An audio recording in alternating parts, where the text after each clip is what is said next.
نفس کی بڑائی کی خواہش نے کہ جی ہم اتنے زیادہ عقل مند ہیں کہ ہم دین کے اندر خود ہی سمجھ سکتے ہیں دین کو، اور ساری باتیں خود ہی معلوم کر سکتے ہیں، اور جو پیچھے ہمارے بزرگ گزرے ہیں، جو علماء گزرے ہیں، جو فقہا گزرے ہیں، ان کی سمجھ میں دین آیا ہو یا کوئی نہیں تھا، ٹھیک ہے نا؟ تو یہ آدمی کی نفس کی بڑائی ہوتی ہے، تو آدمی کہتا ہے میں خود مطلب نکالوں گا۔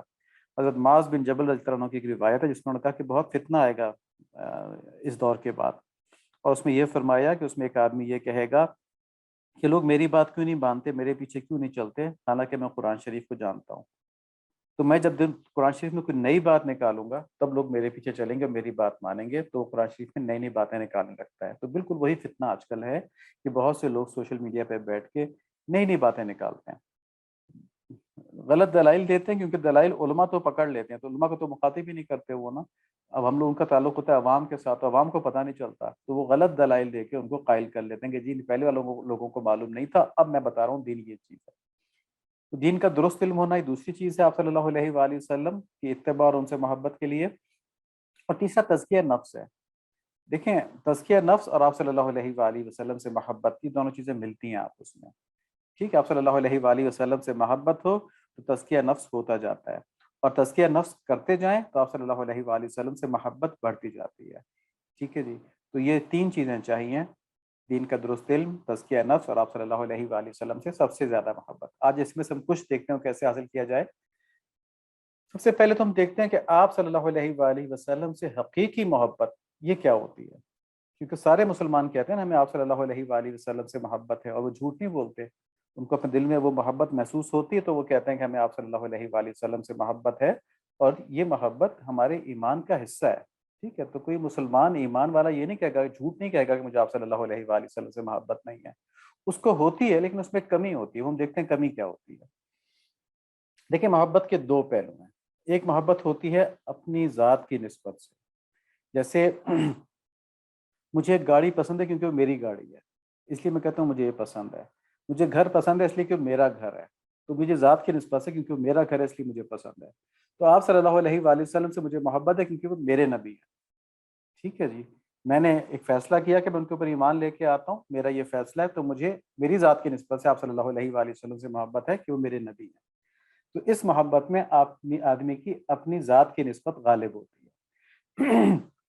یہ محبت تھوڑی ناقص ہوتی ہے کیونکہ اس میں آدمی کی انانیت ختم نہیں ہوئی ہے، انانیت موجود ہے، اس کو اپنی ذات نظر آ رہی ہے اور اپنی ذات کی وجہ سے وہ آگے محبت کر رہا ہے کہ میں نے یہ فیصلہ کیا کہ آپ صلی اللہ علیہ وآلہ وسلم کے پیچھے چلوں، تو آپ صلی اللہ علیہ وآلہ وسلم یقیناً بہت اچھے ہیں، تبھی تو میں نے یہ فیصلہ کیا ہے، میں کوئی غلط فیصلہ تھوڑی کر سکتا ہوں، اس لیے مجھے آپ صلی اللہ علیہ وآلہ وسلم سے محبت ہے۔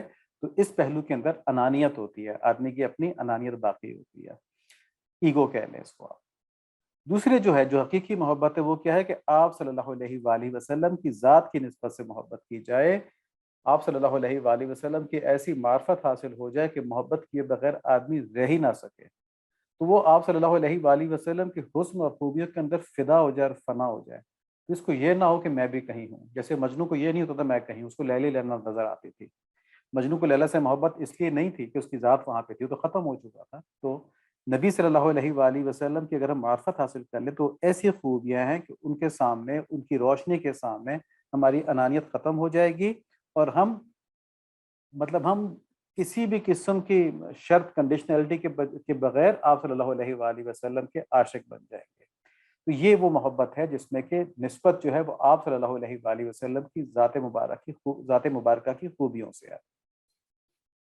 تو ہم نے بات کی کہ پہلی محبت میں انانیت کا غلبہ رہتا ہے، اس وجہ سے محبت کا مکمل فیض نہیں مل پاتا، آدمی کا نفس جو ہے وہ اس کو مجبور کرتا رہتا ہے، کیونکہ آدمی کا نفس باقی تھا نا، اس نے اپنے نفس کی وجہ سے محبت کی نا نبی صلی اللہ علیہ وآلہ وسلم سے، تو وہ نفس باقی خواہشات بھی ڈالتا رہتا ہے، تو آدمی کی انانیت باقی ہوتی ہے اور نفس کے آگے مجبور ہو کے گناہ کرتے رہتا ہے۔ گو وہ سمجھتا ہے کہ مجھے محبت کامل ہے، لیکن محبت میں نقص ہوتا ہے، کامل نہیں ہوتی، اور اس کی نشانی یہی ہے کہ اس سے گناہ ہوتے رہتے ہیں۔ اللہ تعالیٰ ہمیں کامل محبت نصیب فرما دیں۔ دوسری صورت یہ ہے کہ مسلمان کو ایسی محبت ہو جاتی ہے کہ وہ اپنے محبوب صلی اللہ علیہ وآلہ وسلم کی مرضی میں اپنی تمام خواہشات چھوڑ کر خوش ہو جاتا ہے۔ مثلا اس کو پیزا نہیں پسند آئے گا، اگر اس کے سامنے لوکی گوشت یا کدو گوشت رکھ دیا جائے نا تو یہ آج سنت پر عمل ہو جائے گا ماشاءاللہ، تو شوق سے کھائے گا۔ ٹھیک ہے، کیونکہ اس نے اپنی خواہشات تو ختم کی ہوئی ہیں نا، اس کو نبی صلی اللہ علیہ وآلہ وسلم کی محبت جو ہے اس کے اوپر غلبہ، اس کو اس محبت نے اس پہ غلبہ حاصل کیا ہوگا۔ ایک دعا ہے، اللہم انا نسألک ایمانا لا یرتد ونعیما لا ینفد ومرافقۃ نبینا محمد صلی اللہ علیہ وسلم فی اعلی درجۃ الجنت جنت الخلد۔ تو اس دعا کا جو آخری حصہ ہے اس کا مطلب یہ ہے کہ میں آپ سے سوال کرتا ہوں اللہ تعالیٰ اس چیز کا کہ اعلیٰ جنت جو ہے نا، جنت خلد، اس کے اندر اپنے حبیب صلی اللہ علیہ وآلہ وسلم کی رفاقت مجھے نصیب فرما دیں۔ ٹھیک ہے جی، اب یہاں سے ثابت ہوتا ہے، یہ دعا ثابت کرتی ہے کہ آدمی کو اللہ تعالیٰ نبی صلی اللہ علیہ وآلہ وسلم سے حقیقی محبت ہے، کیونکہ جنت جہاں پہ کہ آدمی کو کوئی ذمہ داری نہیں ہے، کسی چیز کا مکلف نہیں، نہ نماز پڑھنی ہے، نہ زکوٰۃ دینی ہے، نہ اس نے اچھے عمل کرنے ہیں، نہ کچھ اور کرنا ہے، بس اس کو اس کی خواہشات پوری ہونی ہے جنت میں۔ تو کیا خواہش کر رہا ہے کہ نبی صلی اللہ علیہ وآلہ وسلم کی رفاقت مل جائے۔ وہ حوروں کی خواہش نہیں کر رہا، وہ محلوں کی خواہش نہیں کر رہا، وہ براق کی خواہش نہیں کر رہا، دودھ و شہد کی نہروں کی خواہش نہیں کر رہا، وہ کیا خواہش کر رہا ہے کہ آپ صلی اللہ علیہ وآلہ وسلم کی رفاقت مل جائے۔ تو یہ حقیقی محبت ہے۔ اس آدمی نے اپنی ساری خواہشات نبی صلی اللہ علیہ وآلہ وسلم کی خواہش کی محبت میں فنا کر دی ہیں۔ جب یہ چیز مل جائے تب آدمی کے ایمان کی تکمیل ہوتی ہے۔ جو نبی صلی اللہ علیہ وآلہ وسلم نے فرمایا ہے نا کہ تمہارا ایمان اس وقت تک نہیں ہے جب تک کہ تمہیں میں ہر چیز سے زیادہ محبوب نہ ہو جاؤں، تو یہی محبت ہے۔ ہم نے اس محبت کی کوشش کرنی ہے۔ آپ انشاءاللہ یہ بھی دیکھیں گے، اور پہلے بھی بات ہوئی ہے کہ اپنی کسی غلطی، کسی ناکامی کی وجہ سے ہم نے ہمت نہیں ہارنی۔ ہماری زندگی کا مقصد یہ ہے کہ ہم نے آپ صلی اللہ علیہ وآلہ وسلم کی یہ والی محبت حاصل کرنی ہے۔ تو اس کے لیے 4 چیزیں چاہیے۔ ایک یہ کہ اللہ اور اس کے رسول صلی اللہ علیہ وآلہ وسلم ان کی محبت ملنے کی ہر نماز میں دعا کریں کہ اے اللہ مجھے اپنی محبت دے دیں، اپنے حبیب صلی اللہ علیہ وآلہ وسلم کی محبت دے دیں۔ ایک تو یہ دعا کریں۔ دوسرا، اہل محبت کی صحبت ڈھونڈیں۔ اہل محبت کی صحبت سے کیا فائدہ ہوگا؟ یعنی اہل محبت سے مراد وہ ہے کہ جو لوگ آپ صلی اللہ علیہ وآلہ وسلم سے، اللہ تعالیٰ سے حقیقی معنوں میں محبت رکھتے ہیں، ان کی صحبت ڈھونڈیں۔ اس کا کیا فائدہ ہوگا کہ وہ نبی صلی اللہ علیہ وآلہ وسلم کی زندگی مبارکہ کے بارے میں ہم کو بڑی محبت سے بتائیں گے، صحیح طرح بتائیں گے۔ تو جب ہم ان باتوں کو دیکھیں گے، سنیں گے، یعنی سیرت مبارکہ کی ہمیں تعلیم دیں گے، اپنے عمل سے بھی اور اپنی باتوں سے بھی اور اپنے دل سے بھی، تو جب ان کے دل سے یہ محبت اور ان کی زبان سے یہ علم ہمارے پاس آئے گا تو ہمیں نبی صلی اللہ علیہ وآلہ وسلم کی محبت کی حرص پیدا ہوگی، اور ہمارے اندر نبی صلی اللہ علیہ وآلہ وسلم کی محبت بڑھے گی۔ یہ دوسری چیز ہوگی۔ تیسری چیز، درود شریف کی کثرت کریں۔ جب ہم درود شریف پڑھتے ہیں تو آپ صلی اللہ علیہ وآلہ وسلم تک درود شریف پہنچایا جاتا ہے، نام لے کے پہنچایا جاتا ہے کہ فلاں بن فلاں نے آپ پر درود بھیجا ہے۔ تو نبی صلی اللہ علیہ وآلہ وسلم کی ذات مبارکہ اتنی بڑی ذات ہے کہ اپنی زندگی میں بھی وہ لوگوں کو بانٹا ہی کرتے تھے، لوگوں کو دیا ہی کرتے تھے۔ ٹھیک ہے نا؟ جب ہماری حاضری وہاں پہ لگے گی فرشتوں کی زبانی، ہمارے والدین کی بھی لگے گی، مطلب والد صاحب کے نام کے ساتھ ہوگا تو ان کی بھی لگے گی۔ دیکھیں کتنی بڑی نعمت ہے۔ تو کیا وہاں سے کچھ نہیں آئے گا؟ جب ہم ان پہ درود بھیجیں گے تو اللہ تعالیٰ 10 رحمتیں نازل فرمائیں گے۔ وہ تو اللہ تعالیٰ کا وعدہ ہے، 10 گناہ معاف فرمائیں گے، 10 رحمتیں نازل فرمائیں گے، 10 درجات بلند فرمائیں گے درود شریف پہ۔ لیکن آپ صلی اللہ علیہ وآلہ وسلم کی توجہ اور دعائیں بھی ملیں گی آپ کو نا۔ تو جب وہاں سے توجہ دعائیں شروع ہوں گی تو ہمارے دل میں ان کی محبت خود بخود پیدا ہوتی جائے گی۔ تیسری چیز، استغفار کی کثرت کریں۔ استغفار کی کثرت جو ہے یہ گناہوں کو مٹاتی ہے، اور یہ اللہ تعالیٰ کی ایسی رحمت کو کھینچتی ہے اپنی طرف کہ انسان کی دنیا کی سختیاں اور تنگیاں بھی دور ہو جاتی ہیں، دنیا کی نعمتیں بھی انسان پر کھول دی جاتی ہیں استغفار کی وجہ سے۔ ہے نا عجیب بات؟ یہ سورہ نوح کے اندر ہے اور ایک اور صورت میں نوح علیہ السلام کا واقعہ، انہوں نے قوم سے کہا تھا تم اللہ تعالیٰ کے سامنے استغفار کرو، تمہارے اوپر بارشیں کر دیں گے، تمہارے گناہ معاف فرما دیں گے۔ تو گناہ بھی معاف ہوتے ہیں اور نعمتیں بھی کھلتی ہیں۔ تو جب نعمتیں دنیا کی کھلیں گی تو کیا آپ صلی اللہ علیہ وآلہ وسلم کی محبت کی نعمت نہیں کھلے گی؟ وہ بھی کھلے گی۔ ٹھیک ہے، بہت زیادہ کھلے گی۔ اور جو اس محبت میں رکاوٹ ہے یعنی گناہ، اس کے اوپر معافی مانگ لیں گے اللہ تعالیٰ سے، اللہ تعالیٰ اس سے ہم کو دور فرما دیں گے استغفار کی برکت سے۔ تو اس طرح ہمیں انشاءاللہ نبی صلی اللہ علیہ وآلہ وسلم کی محبت کامل درجے میں مل جائے گی۔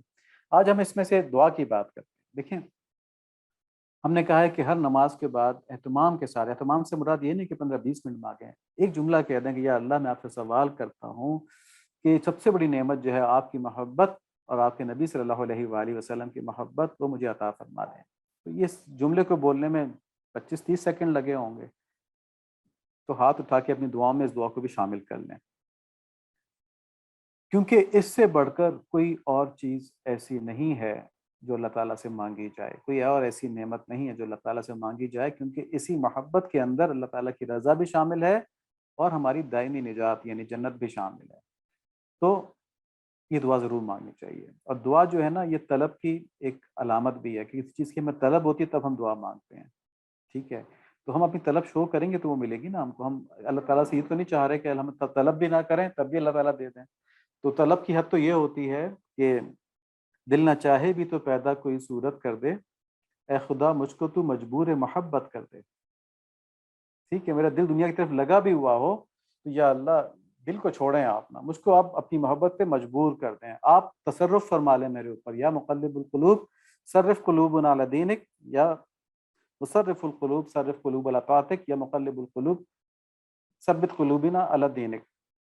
تو ہمارے دل کے اوپر تصرف کر کے ہمارے دل کو الٹ پھیر کے آپ اپنی محبت کی طرف خود ہی موڑ دیں، چاہے ہمارا دل کہیں اور لگا ہو۔ تو یہ طلب کون سی ہے؟ یہ عقلی طلب ہے، یہ طلب عقل سے جاری ہوئی ہے، دل سے نہیں جاری ہوئی ہے، ٹھیک ہے؟ جب دل دنیا کی طرف مشغول ہو، دنیا میں لگا ہوا ہو، تو ہمارے پاس دین کا علم تو ہے نا، ہمیں یہ تو معلوم ہے کہ اللہ تعالیٰ کی محبت اور اللہ کے نبی صلی اللہ علیہ وآلہ وسلم کی محبت سب سے بڑا خزانہ ہے۔ تو ہم اپنی عقل کے بلبوتے پہ اللہ تعالیٰ سے یہ دعا مانگ لیں، یا اللہ میرے دل اس طرف نہ بھی آئے تب بھی آپ اس کو کھینچ کے اپنی طرف کر لیں، تصرف فرما لیں اس کے اوپر۔ اللہ تعالیٰ ہدایت کی دعا جو ہے وہ رد نہیں فرماتے، چنانچہ یہ دعا دل سے مانگنے سے انشاءاللہ یہ محبت مل جائے گی۔ اب یہاں پر ہم دو دعائیں بتا رہے ہیں جو مسنون ہیں اللہ تعالیٰ کی محبت حاصل کرنے کی، اور اسی کے اندر نبی صلی اللہ علیہ وآلہ وسلم کی محبت بھی شامل ہے۔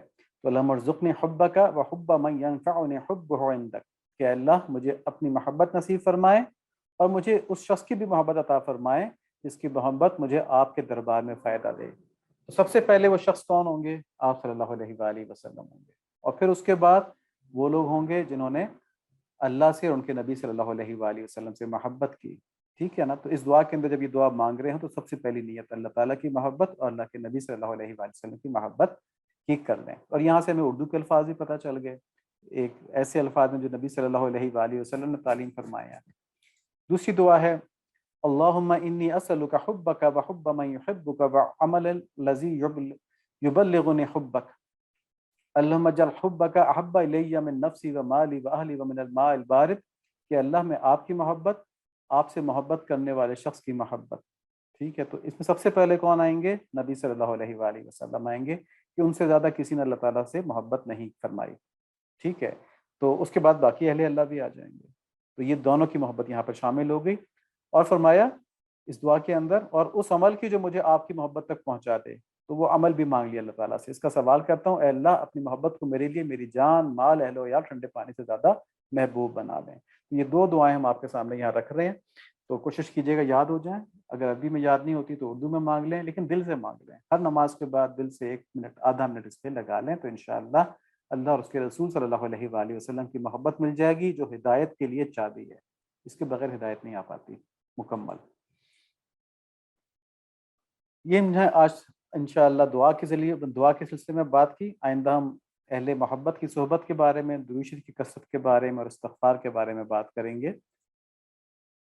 اللہ تعالی ہمیں صحیح طریقے سے دین پر چلنا محبت کے ساتھ نصیب فرما دیں، اور زندگی کی پرائرٹیز صحیح کرنا نصیب فرما دیں۔ چھوٹے بچوں کو جو اسباق بتائے گئے ہیں بڑے اہم ہیں آج، اور وہ یہ ہے کہ غلطیوں سے گھبرا کے، ناکامیوں سے گھبرا کے کام نہ چھوڑیں، بلکہ اپنی غلطیوں کو اور اپنی ناکامیوں کو اپنا استاد بنا لیں، اپنا ٹیچر بنا لیں، ٹھیک ہے جی؟ اپنی غلطیوں کو اپنی ناکامیوں کو اپنے ٹیچر بنا لیں، ان سے ڈریں نہیں۔ یہ نہ سوچیں کہ غلطی ہوگی تو کیا ہوگا، ناکام ہو گئے، فیلئر ہو گیا تو کیا ہوگا، ٹھیک ہے؟ کچھ نہیں ہوگا، ہم لیسن لرن کر لیں گے۔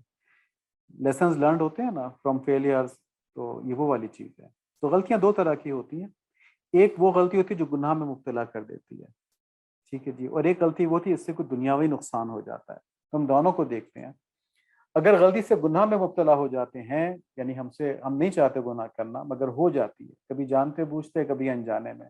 انجانے میں تو باقاعدہ غلطی ہے کیونکہ ہمیں پتہ ہی نہیں چلا، ہم سے غلطی گناہ ہو گیا، اور جانتے بوجھتے سے مراد یہ ہے کہ ہم نے احتیاط نہیں کی، ٹھیک ہے؟ ہم غلطی ہماری یہ ہوئی کہ ہم نے احتیاط نہیں کی، ہم نے ٹی وی دیکھ لیا، اور ٹی وی دیکھنے کے ساتھ ہمارے دل پہ ظلمت آ گئی، اور ظلمت کی وجہ سے ہم نے کچھ اور غلط کام کر لیا، ٹھیک ہے جی؟ تو اس کی بنیاد کیا پڑی کہ ہم نے احتیاط نہیں کی، ہم نے ایک ایسا کام کیا جس سے دل میں ظلمت آ گئی۔ تو اس میں سب سے پہلی بات تو یہ کہ اگر کوئی گناہ ہو جائے تو اللہ تعالیٰ کی رحمت سے مایوس نہ ہو، چاہے گناہ پہ تسلسل ہو، چاہے گناہ روزانہ ہو رہا ہو، لیکن جب تک ہمیں پتہ ہے وہ گناہ اور ہم غلط کر رہے ہیں تو اللہ تعالیٰ کی رحمت سے مایوس نہ ہو، ہر بار اس پہ توبہ کر لیں، ہر بار اللہ تعالیٰ سے مانگیں یا اللہ میں تو چھوڑنا چاہتا ہوں، میری مدد کر دیں، اللہ تعالیٰ توبہ قبول فرماتے ہیں۔ پھر یہ وجوہات معلوم کریں کہ کن بے احتیاطیوں کی وجہ سے گناہ کی غلطی ہوئی۔ ہمارے ایک جاننے والے ہیں، وہ بتاتے تھے کہ جب میں رات کو فلم دیکھ کے سوتا تھا، میری صبح فجر کی نماز قضا ہو جایا کرتی تھی۔ کہتے اس بات پہ مجھے اتنا یقین ہو گیا، میں نے اپنی بیوی سے ایک دفعہ کہا کہ دیکھو آج میں نے فلم دیکھی ہے نا، تم کوشش کر لو کل صبح کی نماز کی قضا، کل صبح فجر کی نماز میری قضا ضرور ہو جائے گی۔ اور کہتے ہیں وہ قضا ہو گئی۔ تو اس کے بعد انہوں نے اپنے گھر سے کیبل نکال دی، ٹھیک ہے۔ تو یہ انہوں نے کیا کیا، یہ کیس اسٹڈی ہے کہ انہوں نے غلطی کی وجہ معلوم کی کہ قضا کیوں ہو رہی ہے نماز، اور پھر انہوں نے اس وجہ کا تدارک کر لیا۔ اسی طرح بہت سے بزرگ ہیں جن سے ذرا سا کچھ آگے پیچھے ہو جاتا ہے تو ان کی تہجد کی نماز چھوٹنا شروع ہو جاتی ہے۔ ایک بزرگ نے بتایا کہ میں نے کسی آدمی کے بارے میں بدگمانی کر لی کہ اس نے مجھے فلاں بات یا فلاں نقصان اس لیے پہنچایا ہوگا، اس کی وجہ سے میری تہجد کی نماز رہنا شروع ہو گئی، ٹھیک ہے۔ تو ہر گناہ کے پیچھے کہیں کوئی بے احتیاطی ہوئی ہوتی ہے، اس پہ غور کرنا چاہیے، اور آئندہ ان وجوہات کو دور کرنے کی پلاننگ کرنی چاہیے، اور اس سلسلے میں اللہ تعالیٰ سے مدد مانگنی چاہیے۔ دیکھیں جی، نفس کو خوش کرنا جو ہے نا، یہ گناہ کی طرف لے جاتا ہے، یہ بھی ایک بہت بڑی احتیاط والی بات ہے۔ جو تدبیریں بتائی جا رہی ہیں نا، کچھ تو آپ خود دیکھیں گے، ایک تدبیر یہاں بتائی جا رہی ہے جو کہ مسنون بھی ہے تدبیر، کہ نفس کو خوش کرنا گناہ کی، نفس کو پھلانا ہوتا ہے نا، کہ آپ کا نفس دل چاہ رہا ہے برگر کھانے کا، اگر ہر دفعہ نفس کے کہنے پہ برگر کھائیں گے، یہ کھائیں گے، وہ کھائیں گے، نفس پھولتا جائے گا تو باقی غلطیوں کے اوپر بھی مبتلا کرے گا۔ تو نفس کی جائز ضروریات کو بھی کبھی کبھی چھوڑ دینا چاہیے، نہیں پوری کرنی چاہیے، تاکہ نفس ان جائز ضروریات اور خواہشات کے اندر ہی الجھا رہے، ناجائز کی طرف نہ جائے۔ ٹھیک ہے جی، کبھی مطلب اب برگر کھانا جائز چیز ہے، آپ نہ کھائیں پورا مہینہ، جس وقت آپ کھائیں گے نفس بہت خوش ہو جائے گا، پھر روک دیں اس کا نا۔ لیکن اگر آپ آرام سے برگر شرگر کھاتے رہیں گے، پیزا شزا کھاتے رہیں گے، اور آپ یہ بریانیاں کھاتے رہیں گے، تو نفس کہے گا یہ تو سیٹسفائیڈ ہو گیا، اب آگے چلو ناجائز چیزوں کی طرف نا۔ دیکھیں روزہ جو ہے نا، روزہ بھی یہ چیز ہے، روزہ سے تقویٰ ملتا ہے نا، روزے میں جائز چیزوں کی بھی اللہ تعالیٰ چھڑوا دیتے ہیں۔ اسی طرح دو صحابہ کا مکالمہ تھا، اس میں ایک صحابی نے دوسرے صحابی سے پوچھا کہ آپ تو یہاں پہ ماشاءاللہ گورنر لگے ہوئے ہیں، تو آپ نے کپڑے کیوں اس طرح کے پہنے ہوئے ہیں، بالکل موٹے کپڑے اور نرم بھی نہیں، آرام دہ بھی نہیں؟ تو کہتے ہیں مجھے آپ صلی اللہ علیہ وآلہ وسلم نے فرمایا تھا کبھی کبھی اس طرح کے کپڑے ہی پہنا کرو، تو اس سے کیا ہوگا، نفس کی جائز ضرورت رکے گی، نفس پھنسے گا۔ اسی طرح ان صحابی نے ان سے پوچھا کہ آپ اتنا سفر کر کے مجھ سے ملنے کے لیے آئے، آپ کے پاؤں پہ جوتے کیوں نہیں ہیں؟ تو انہوں نے کہا کہ مجھے آپ صلی اللہ علیہ وآلہ وسلم نے کہا تھا کہ کبھی کبھی ننگے پاؤں بھی چلا کرو، بغیر جوتوں کے، ٹھیک ہے۔ اب یہ ہمیں عموماً یہ ایسی احادیث سننے کو نہیں ملتی، لیکن یہ وہ احادیث ہیں جن سے ہمیں پتہ چلتا ہے کہ نفس کی جائز ضروریات کو روکنا نفس کو قابو کرنے کے لیے ہوتا ہے، لیکن ایک درجے میں۔ یہ آپ تجربہ کار مشائخ سے پوچھ کے چلتے ہیں، اس میں یہ نہیں کہ اپنی مرضی چلائیں۔ اور اس کی ثبوت کیا ہے؟ اس کا ثبوت روزہ ہے، کہ روزے میں جائز ضروریات کو روک دیا جاتا ہے۔ تو جب گناہ میں مبتلا اکثر ہو جاتے ہوں تو نفس کو تکلیف پہنچائیں۔ ہمارے کچھ بزرگ تھے جن سے گناہ تو خیر نہیں کہہ سکتے، مگر طریقے اولا کے خلاف کام ہو جاتا نا، یعنی کہ جو کام ان کے مقام سے نیچے ہوتا تھا، تو نفس کو وہ ٹھنڈے پانی سے نہلایا کرتے تھے سردیوں میں نا، کہ اب تکلیف برداشت کر تو نے یہ کام کیوں کیا ہے، ٹھیک ہے۔ تو یہ ایک ترکیب تھی کہ اپنی ہر خواہش کو، ہر جائز خواہش کو بھی ہر وقت پورا کرنا جو ہے نفس کو موٹا کر دیتا ہے اور آدمی گناہوں میں مبتلا ہو جاتا ہے۔ دوسری چیز کیا ہے کہ اگر دنیاوی کام غلط ہو گیا ہے یا کوئی دنیاوی نقصان ہو گیا ہے تو کیا کریں؟ سب سے پہلے اپنے گناہوں کے اوپر توبہ کریں، یہ جنرل توبہ کر لیں کہ یا اللہ میرے گناہوں کو معاف فرما دیں، میری دنیا اس کی وجہ سے خراب ہو رہی ہے۔ تو ہم نے جیسے پہلے بات کی کہ استغفار کی وجہ سے اللہ تعالیٰ دنیا کی نعمتیں بھی کھول دیتے ہیں اور گناہ بھی معاف فرماتے ہیں۔ اور یاد رکھیں گناہوں کی وجہ سے آدمی کی کوششوں سے برکت ختم ہو جاتی ہے، آدمی بہت زیادہ کوشش کرتا ہے لیکن اس کو نتیجہ نہیں ملتا۔ میرے بیٹے کی اکیڈمی کے ایک جو ہیڈ ماسٹر کہہ لیں، پرنسپل کہہ لیں، وہ تھے، وہ مجھے ایک واقعہ سنا رہے تھے۔ کہتے ہیں کہ ہمارا ایک شاگرد تھا، اسٹوڈنٹ تھا، اس کی رائٹنگ ایسی تھی جیسے موتی پروئے جاتے ہیں، بہترین رائٹنگ تھی، بہترین پیپر کرتا تھا، ہمیں پوری امید تھی کہ بورڈ میں ٹاپ کرے گا، لیکن اس کے بورڈ میں نمبر نہیں آیا۔ تو ہمیں بڑی وہ ہوا کہ اس میں کیا چیز کم تھی کہ جو اس کی پوزیشن نہیں آ پائی، ٹھیک ہے، کوئی نمبر کم ہو گئے 5 6 یا 8 10۔ کہتے پھر ہمیں پتہ چلا کہ وہ اپنے استادوں کا مذاق اڑایا کرتا تھا، ٹھیک ہے، ان کے ساتھ تضحیک آمیز رویہ رکھتا تھا۔ تو یہ گناہ تھا نا، اس گناہ نے اس کی ساری کوششوں کی برکت ختم کر دی۔ اسی طرح والدین اور استاد، والدین کے بارے میں آج کل ہم بات بھی کر رہے ہیں نا کہ نبی صلی اللہ علیہ وآلہ وسلم نے فرمایا کہ اللہ کی خوشی والد کی خوشی میں ہے، اللہ کی ناراضگی والد کی ناراضگی میں ہے۔ تو والدین اور استاد ان کے ہم ادب کریں، ان کی تضحیق نہ کریں، چاہے وہ کچھ بھی کر لیں. قرآن شریف میں ہے کہ اگر والدین تم پر زیادتی بھی کریں تو اف تک نہ کرو. تو ایسی استادوں کے بارے میں بھی ہے، وہ بھی انسان ہے نا، ان سے غلطی ہو سکتی ہے. تو ہم ان کی غلطی پہ چیک لگانے تھوڑی بیٹھے، ہم تو اپنے مطلب کے لیے، اپنے ذات کے نفع کے لیے ان کا ادب کر رہے ہیں. کہ ان کا ادب کریں گے تو علم ہمیں برکت دے گا، والدین کا ادب کریں گے تو زندگی ہمیں برکت دے گی. ٹھیک ہے جی. تو استغفار کریں سب سے پہلے، اس کے بعد وجوہات معلوم کریں کہ کیا بے احتیاطی ہوئی کہ ہم سے یہ کام صحیح طرح دنیا کا نہیں ہو پایا. امتحان کی تیاری میں کوئی کوتاہی ہو گئی. ٹھیک ہے جی. تو کوتاہی کیوں ہوگی؟ کہ ہم ٹی وی دیکھتے رہے، کہ ہم ویڈیو گیمز دیکھتے رہے، کہ ہم موبائل پہ گیم کھیلتے رہے، کہ ہم کرکٹ کھیلتے رہے. ہم کیوں نہیں کر پائے امتحان کی تیاری نا؟ تو وجوہات معلوم کر لیں، توجہ کس طرف رہی. آئندہ وجوہات سے ہوشیار رہیں، اور ہر اہم کام اپنے بڑوں سے یا اس کام کے کسی ماہر سے مشورہ کر کے پہلے پلاننگ کر لیں، اور پلاننگ کرنے کے بعد بسم اللہ کر کے شروع کریں. مثلا اگر آپ کوئی پینٹنگ بنانا چاہ رہے ہیں، کوئی آپ کو شوق ہے کہ میں درختوں کی، کیونکہ جاندار کی تصویر نہیں بنا سکتے، درختوں کی تصویر بناؤں، تو پہلے اس میں کسی اس فیلڈ کے ماہر سے مشورہ کر لیا جائے. ایک مثال دی ہے. اسی طرح دنیا کا کوئی بھی کام جو ہے تو اس میں اس فیلڈ کے ماہر سے مشورہ کر کے پلاننگ کر کے اندر تم کام نہ شروع کریں. ہر کام پلاننگ کے تحت کریں. اللہ تعالیٰ اس بات کو پسند کرتے ہیں کہ کاموں کو اچھے طریقوں سے کیا جائے. یہ جو ہے نا سستی، کاہلی اور سرسری انداز میں کام کرنا، یہ اللہ تعالیٰ کو پسند نہیں ہے. بس اللہ تعالیٰ معاف فرماتے ہیں، علم والے، محبت کرنے والے ہم سے. پسند اللہ تعالیٰ کو یہ کہ ہر کام اہتمام سے کیا جائے، سوچ سمجھ کے کیا جائے. اب دیکھیں، اگر ہم اس طرح کریں گے نا تو یہ غلطیاں بھی ہمارے قرب الہی کا ذریعہ بنیں گی. کیوں؟ کیونکہ ہم اللہ تعالیٰ سے مدد مانگ رہے ہیں، استغفار کر رہے ہیں اور توکل کر رہے ہیں اللہ تعالیٰ کے اوپر. اور ہماری صلاحیتیں بھی بڑھائیں گی. صلاحیتیں کیوں بڑھائیں گی؟ کیونکہ ہم پلاننگ کر رہے ہیں، ہم لیسنز لرن کر رہے ہیں کہ کیوں ہمارا پچھلا کام غلط ہو گیا تھا، کیوں ہم سے فلاں کام نہیں ہو پایا. تو اس کا کیا مطلب ہوا؟ سبق کیا ہوا کہ غلطی یا ناکامی سے ڈر کے کام کرنا یا چیلنج لینا نہ چھوڑیں. یہ نہ سوچیں کہ یہ بہت مشکل کام ہے، نہیں کیا تو پھر میں رہ جاؤں گا، ہار گیا اگر میں تو پھر میری بڑی بےزتی ہوگی. بےزتی نہیں ہوتی ہے. ٹھیک ہے، آپ اس میں عقل مند بن جاتے ہیں. غلطیاں عقل سکھاتی ہیں. اب ہم حضرت یوشع علیہ السلام کے جو ہم نے آج واقعات سنے، اس میں سبق کیا ہے ہمارے لیے؟ کہ اہل اللہ کی صحبت ملنا بہت بڑی نعمت ہے. بھئی اہل اللہ کی صحبت سے بڑھ کر اور کیا چیز ہوگی؟ لیکن جس کی بھی صحبت ہوتی ہے نا، اس کو جو چیز اس کے دل میں ہوتی ہے، پسند ہوتی ہے، وہ اس بندے کو مل جاتی ہے جو صحبت اختیار کر رہا ہوتا ہے. اگر آپ کرکٹ والوں کے پاس بیٹھیں گے، تھوڑے دیر میں آپ کو کرکٹ کے اندر انٹرسٹ پیدا ہو جائے گا. اگر آپ فٹ بال والوں کے پاس بیٹھیں گے، تھوڑی دیر میں آپ کو فٹ بال کے اندر انٹرسٹ پیدا ہو جائے گا. اگر آپ کسی ایسے آدمی سے دوستی رکھتے ہیں جو فلمیں بہت دیکھتا ہے، تو پھر آپ کا دل بھی فلموں کی طرف متوجہ ہو جائے گا.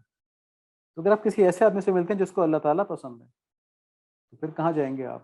شیطان تو روکے گا اس آدمی سے ملنے سے نا، لیکن اگر آپ ملنا شروع کر دیں گے تو اللہ تعالیٰ مل جائیں گے. تو ملنا، اللہ تعالیٰ والوں کی صحبت اختیار کرنا بہت بڑی نعمت ہے.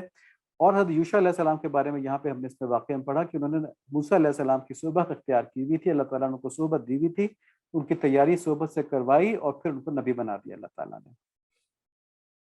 اب اس واقعے کے بعد جن کو اہل اللہ کی صحبت ملی ہوئی ہے وہ تو اس کی بہت قدر کریں، سرسری طور پہ نہ لیں، ٹائم ضائع نہ کریں.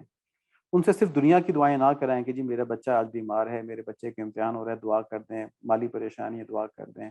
ان سے آخرت لیں، آخرت کی دعا کرائیں کہ میں اللہ تعالیٰ کا فرما بردار ہو جاؤں، میں اللہ تعالیٰ کی فرما بردار ہو جاؤں، اس کی دعا کریں. میں گناہ چھوڑ دوں، اس کی دعا کروائیں ان سے نا. جب یہ کروائیں گے تو دنیا کے کام انشاءاللہ خود بخود ٹھیک ہو جائیں گے. اچھا، جن کو اہل اللہ کی صحبت میسر نہیں ہے وہ اللہ کریم سے دعا کر کے اس کو تلاش کریں. ٹھیک ہے، دعا کریں یا اللہ مجھے بھی اپنے کسی محبوب سے ملوا دیں، کیونکہ صادقین قیامت تک پیدا ہوتے رہیں گے. ٹھیک ہے جی. تو یہ نہیں کہ ہیں نہیں، موجود ہیں، بس ہم کو مل جائیں، وہ ہم ان تک پہنچ جائیں. ایک بہت اہم سبق اس میں یہ تھا کہ مسلمان کا کام یہ نہیں ہے کہ دنیا کی سختیوں سے یا کفار سے ڈر کے اپنے دین پر عمل کرنا چھوڑ دے کہ چلو یار یہ کافر لوگ جو ہے نا یہ کہتے ہیں یہ سود لینا جو ہے نا یہ نہیں ختم کرنا اپنا، تو سود تو لیں گے ہم نا، ورنہ ہماری معیشت تباہ ہو جائے گی. یا پھر یہ کہ کافر لوگ کہتے ہیں کہ بھئی آپ ٹی وی شیوی اور تصویروں کے خلاف بات نہ کریں نا، یہ تو بڑی ماڈرن دنیا کے تقاضے ہیں، ضرورت ہے، تو ہمیں لبرل تو بننا پڑے گا، نہ دنیا بائک آؤٹ کر دے گی ہمارا. تو ایسا نہیں ہے. ٹھیک ہے، مسلمان کا یہ کام نہیں ہے. تاریخ کے اندر ہمیشہ یہ رہا، تمام انبیاء کے ساتھ جو لوگ تھے ان کے اوپر دنیا نے چڑھائی کر دی، پوری دنیا نے مل کے چڑھائی کر دی، لیکن وہ دین کی سربلندی کے لیے ڈٹے رہے، کھڑے رہے. نبی صلی اللہ علیہ وآلہ وسلم، ان کے صحابہ کی تعریف بھی یہی ہے. اور یہاں پہ قوم عمالقہ بہت زبردست قوم تھی. اللہ تعالیٰ نے انہیں کی طرف کیوں بھیجا؟ اس لیے بھیجا کہ تاکہ لوگوں کو یہ ایمان ہو جائے کہ اللہ تعالیٰ چاہتے ہیں تو فتح ہوتی ہے، اللہ تعالیٰ چاہتے ہیں تو شکست ہوتی ہے۔ یہ جب بنی اسرائیل نے قوم عمالقہ سے جنگ کی تھی نا، تب بڑے مشکل حالات تھے، اور ایک ذریعہ سے ان کو آزمایا گیا تھا کہ اللہ تعالیٰ نے کہا تھا، سورہ بقرہ کے آخر میں یہ واقعات ہیں کہ اللہ تعالیٰ نے ان سے کہا تھا کہ تمہاری آزمائش ایک دریا سے ہوگی، جس نے تھوڑا سا پانی پیا یا بالکل نہیں پیا وہ تو آگے جائے گا ندی کے ساتھ، اور جس نے وہاں پانی پی لیا تو بس وہ پھر آگے نہیں جا پائے گا۔ بہت سے لوگوں نے پانی پی لیا، بہت کم لوگ رہ گئے جنہوں نے پانی نہیں پیا۔ تو جب دریا کراس کیا گیا تو بہت کم لوگ تھے۔ اب ایک تو یہ کہ قوم عمالقہ تھی بہت زبردست قوم، یعنی کہ بہت طاقتور لوگ تھے وہ، دوسرا یہ کہ بنی اسرائیل کی تعداد بھی کم رہ گئی۔ تو اس وقت کیا دعا کی؟ تو دعا یہ کی، اللہم افرغ علینا صبرا وثبت اقدامنا وانصرنا علی القوم الکافرین، کہ یا اللہ ہم پر صبر انڈیل دیں۔ دل گھبرا رہے تھے نا، تو کہا ہم پر صبر انڈیل دیں۔ اللہم افرغ علینا صبرا وثبت اقدامنا، اور ہمیں ثابت قدم کر دیں، ہمارے قدم پیچھے نہ ہٹیں نا۔ وانصرنا علی القوم الکافرین، ہمیں کافرین کی قوم کے اوپر فتح نصیب فرمائیں۔ تو یہ وہ واقعہ تھا۔ آخری بات یہ کہ اگر ہم مسلمان اللہ تعالیٰ کا حکم مانیں گے تو ہم سب پر غالب رہیں گے۔ اللہ تعالیٰ کے احکامات کے اوپر عمل کرنے سے اللہ تعالیٰ کی مدد ہمارے ساتھ ہوگی، اور پھر ہمیں کسی سے ڈرنے کی ضرورت نہیں۔ وہ شیطان ڈرائے گا اپنے ساتھیوں سے، اپنے حواریوں سے۔ قرآن شریف کے اندر ہے کہ شیطان تم کو اپنے حواریوں سے ڈراتا ہے، لیکن تم اس سے مت ڈرو، تم مجھ سے ڈرو، یہ آیت کے اندر ہے۔ تو بنی اسرائیل نے اللہ تعالیٰ کا جو اللہ تعالیٰ نے کہا تھا جب داخل ہو تو استغفار کرتے ہوئے داخل ہو، انہوں نے اس لفظ کو بدل دیا۔ اس لفظ کا معنی کچھ اور تھے، لا یعنی سے لفظ گندم کا دانہ یا کچھ اس طرح سے معنی نکلتے تھے، تو ان کے اوپر اللہ تعالیٰ کا عذاب نازل ہو گیا۔ اللہ تعالیٰ ہماری مدد فرمائے، ان سبق سے ہم کو فیضیاب فرمائے۔ دیکھیں ہم نے کیا سیکھا کہ غلطیوں کو اپنا استاد بنا لینا ہے، اور ہر حال میں اللہ تعالیٰ کی اطاعت کرنی، اس معاملے میں کفار سے نہیں ڈرنا، اور اللہ کی صحبت اختیار کرنی ہے۔ تعلق مع اللہ کے ذرائع کے بارے میں ہم بات کرتے ہیں، اور یہ ہمارا پورا پروگرام جو ہے یہ ان ذرائع کے اوپر چل رہا ہے۔ سب سے پہلے ارکان اسلام کی تعلیم ہو رہی ہے، دعا ذکر و تسبیحات بتائے گئے ہیں، سنت طریقے بتائے گئے ہیں، درود شریف اور استغفار کی کثرت کی بات ہو رہی ہے۔ آج ہم ایک دعا کا یہاں پہ تھوڑا سا بیان کریں گے، اور وہ دعا ہے تمام دنیا کی خیر اور تمام آخرت کی خیر حاصل کرنے کا ذریعہ۔ حضرت عبداللہ بن عمر رضی اللہ تعالیٰ عنہ فرماتے ہیں کہ ایسا کم ہی ہوتا تھا کہ آپ صلی اللہ علیہ وآلہ وسلم اپنی کسی مجلس سے اپنے صحابہ کے لیے یہ دعا کیے بغیر اٹھے ہوں، یعنی یہ دعا اپنے صحابہ کے لیے آپ صلی اللہ علیہ وآلہ وسلم کثرت سے کرتے تھے۔ اللہم اقسم لنا من خشیتک ما یحول بیننا وبین معاصیک، ومن طاعتک ما تبلغنا به جنتک، ومن الیقین ما تهون به علینا مصیبت الدنیا، ومتعنا بأسماعنا وأبصارنا وقوتنا ما أحييتنا واجعله الوارث منا، واجعل ثارنا على من ظلمنا وانصرنا على من عادنا، ولا تجعل في مصيبتنا في ديننا، ولا تجعل الدنيا أكبر همنا ولا مبلغ علمنا ولا غاية رغبتنا، ولا تسلط علينا من لا يرحمنا۔ اس کا ترجمہ دیکھتے ہیں، کتنے جامع دعا ہے نا۔ تو اس کی اگر عربی یاد کرنا چاہیں تو یہاں سے کر لیں، دیکھ کے پڑھ لیا کریں۔ مناجات مقبول کے اندر بھی یہ دعا ہے، انٹرنیٹ سے بھی مل جائے گی، ایک جگہ لکھی ہوئی، تو وہاں سے کاپی کر کے اس کو عربی وہاں سے پڑھ لیا کریں۔ عربی کی پڑھنے کی برکت اپنی ہوتی ہے۔ ترجمہ ہم دیکھتے ہیں، اس میں ایک جملہ رہ گیا، وَلَا تُسَلِّطْ عَلَيْنَا مَن لَا يَرْحَمُنَا۔ اے اللہ ہماری ہمیں اپنی خشیت سے اتنا حصہ دیں کہ ہمارے اور گناہوں کے درمیان حائل ہو جائے۔ ہم دعا کیا مانگ رہے ہیں اللہ تعالیٰ سے، سوال کیا کر رہے ہیں کہ یا اللہ ہمیں اپنا اتنا خوف نصیب فرما دیں کہ ہمارے اور گناہ کے درمیان حائل ہو جائے، کہ آپ کے ڈر سے ہم گناہ چھوڑ دیں۔ اپنی طاعت سے اتنا حصہ دیں کہ اس کے ذریعے آپ ہم کو جنت تک پہنچا دیں، اور یقین سے اتنا حصہ دیں کہ اس سے آپ ہم پر دنیا کی مصیبتیں آسان فرما دیں۔ یعنی جب دنیا کی کوئی مصیبت آئے تو ہم کہیں کار ساز ماں بفکر کار ماست، فکر ماں درکار ماں آزار ماست، کہ میرا کارساز میری فکر خود کر لے گا۔ مجھے اپنے اللہ پر اتنا یقین ہو کہ میں کہوں کہ اللہ تعالیٰ میرے سارے کاموں کو دیکھ رہے ہیں، تو میرے کاموں کی وہی فکر کر لیں گے اور ہم پر مصیبتیں آسان ہو جائیں۔ اور ہماری سماعتیں، یعنی ہمارے کان جن سے ہم سنتے ہیں، ہماری بینائیاں اور ہماری قوت کو کام میں رکھیں جب تک آپ ہمیں زندہ رکھیں۔ کتنی بڑی دعا ہے۔ ہمارے بزرگ کہتے ہیں یا اللہ چلتے ہاتھ پاؤں دنیا سے اٹھانا، تو یہاں پہ کہہ رہے ہیں کہ ہمیں ہر قسم کی معذوری سے آپ بچائے رکھیں جب تک کہ آپ ہمیں زندہ رکھتے ہیں، اور ان کی خیر کو ہمارے بعد بھی باقی رکھیں۔ یعنی ہم جو ان کے ذریعے کام کریں ان کو ہمارے لیے صدقہ جاریہ فرما دیں۔ یعنی ہم اپنی قوت کے ذریعے، اپنی بینائی کے ذریعے، اپنی سماعت کے ذریعے ایسے کام کریں کہ جو رہتی دنیا تک ہدایت کا ذریعہ بن جائیں اور وہ ہمارے لیے صدقہ جاریہ بن جائیں. کتنی بڑی دعا ہے یہ. اور ہمارا انتقام اس سے لیں جو ہم پر ظلم کرے، اور ہمیں اس پر غلبہ دیں جو ہم سے دشمنی کرے، اور ہمارے دین میں ہمارے لیے مصیبت نہ ڈالیں. یعنی ہمارے دین کو ہمارے لیے شوق بنا دیں اور ہم اپنے دین پر آسانی سے عمل کر سکیں، اور ہمارے دشمنوں کے اوپر ہم کو غلبہ دیں، اور ہم پہ ظلم کریں ان سے ہم پر بدلہ لے لیں. یہ جامع دعا ہے نا. اب یہاں پر ایک اہم بات ہے جو ہمارے کنسیپٹس کو ٹھیک کرنے کے لیے، اور دنیا کو ہمارا مقصود اعظم نہ بنائیں. اب سمجھیں کہ ہم میں سے کتنے لوگ ایسے ہیں جن کا مقصود اعظم دنیا نہیں ہے، جن کا مقصود اعظم جنت ہے. عقیدہ تو ہے، ایمان تو ہے، لیکن ہم عمل کس طرح کر رہے ہیں، ہماری کوششیں کس طرف ہیں. کوششیں مقصود اعظم دنیا کی طرف ہی ہیں نا، کہ دنیا میں ہم اچھے سیٹل ہو جائیں، اچھا ہمارا سب کچھ ہو جائے. توجہ ساری اس طرف ہوتی ہے جنت کی طرف. ایمان موجود ہے، کہتے ہیں اللہ تعالیٰ دے دیں تو بہت اچھی بات ہے، دوزخ برداشت نہیں ہوگی، لیکن عمل اس طرف نہیں ہے. تو یہ مقصود اعظم والی بات ہے کہ جنت مقصود اعظم ہو تو دنیا کو ہم کیجول لیں اور جنت کو ہم اصل لیں. تو اس میں کیا ہوگا کہ دنیا پیچھے رہ جائے گی؟ نہیں، ہم دنیا کے اندر اپنی ساری صلاحیتیں استعمال کریں گے، کیونکہ یہ نیک کام ہے. جو اللہ تعالیٰ نے صلاحیتیں دی ہیں ان کا جائز استعمال جو ہے یہ نیکی ہے، اور نیکی اللہ تعالیٰ کو پسند ہے. اور ایسا نہ کرنا ناشکری ہے، ناشکری اللہ تعالیٰ کو پسند نہیں ہے. تمہاری دنیا بھی بن جائے گی اور آخرت بھی بن جائے گی. اور فرمایا کہ نہ ہماری معلومات کی انتہا دنیا کو کرتے ہیں. یہ بھی دیکھیں، ہماری ساری معلومات، دین کا علم تم حاصل ہی نہیں کرتے نا. دین کا علم سوچتے ہیں کہ تو چلو بیان ہو رہا ہے یا برکت کے لیے بیٹھ جاتے ہیں، پھر ذہن کہیں اور چلا جاتا ہے. ٹھیک ہے، دین کے علم پہ نہیں رہتا. کیوں؟ کیونکہ ہمارا مقصود اعظم دین ہے ہی نہیں، ہمارا مقصود اعظم آخرت ہے ہی نہیں، دنیا ہے. تو ہمیں معلومات دنیا کی میں فکر ہوتی ہے کہ فلاں ملک میں کیا ہو گیا، اس کرکٹ میچ کا کیا ہو گیا، پوچھتے پھرتے ہیں یار وہ کرکٹ میچ چل رہا تھا، کیا ہوا، کس نے کتنا اسکور کیا ہے، کتنے آؤٹ ہو گئے، کتنے رہتے ہیں، سیاست میں کیا ہو رہا ہے. تو معلومات کی انتہا دنیا نہ ہو، اور نہ ہماری رغبت کی منزل مقصود دنیا ہو. یعنی ہمارا سارا شوق سے دنیا حاصل کرنا نہ ہو. یہ بڑی اہم دعا ہے، بڑی اہم دعا ہے. اگر کچھ نہ بھی تو 3 جملے ہی یاد کر لیں. ٹھیک ہے جی. نہ ہماری رغبت کی منزل مقصود دنیا ہو، یعنی سارا شوق سے دنیا کو، یا اللہ مجھے مکان بڑا دے دیں، یا اللہ مجھے گاڑی اچھی دے دیں، یا اللہ میرے لباس بہت اچھا کر دیں، یا اللہ اتنا مال دیں، اتنا مال دیں کہ میں شاپنگ کرتا جاؤں کرتا جاؤں کرتا جاؤں، مجھے فکر ہی نہ ہو. یہ میں نے الفاظ اپنی طرف سے نہیں کہے ہیں، یہ ہمارے ایک جاننے والے تھے، انہوں نے کہا تھا یار عامر ایسا کب ہوگا کہ ہم شاپنگ کرتے جائیں کرتے جائیں کرتے جائیں، تو فکر ہی نہ ہو ہم کو اتنا مال ہمارے پاس آ جائے. ٹھیک ہے. تو یہ رغبت دنیا کی رغبت کی منزل مقصود ہے. تو آخرت ہو تو ہم کہیں کہ یا اللہ آپ کی نیکیوں سے اور آپ کے دین سے، آپ کے دین کی باتوں سے میں کبھی نہ بھروں. اور یہ حدیث شریف بھی ہے نا کہ مومن کبھی خیر سے نہیں بھرتا، وہاں خیر سے مراد دین کا علم ہے. تو ان 3 جملوں سے ہمیں پتہ چلتا ہے کہ دنیا کو ہمارا مقصود اعظم نہیں ہونا چاہیے، ہمارے شوق کا مقصود اعظم نہیں ہونا چاہیے، آخرت کو ہونا چاہیے. تو اس کے لیے دعا کرنی ہے، اور ہم پر اس کو حاکم نہ بنائیں جو ہم پر مہربان نہ ہو. تو یہ دعا تھی. اللہ تعالیٰ ہم کو اس پہ عمل نصیب فرمائیں.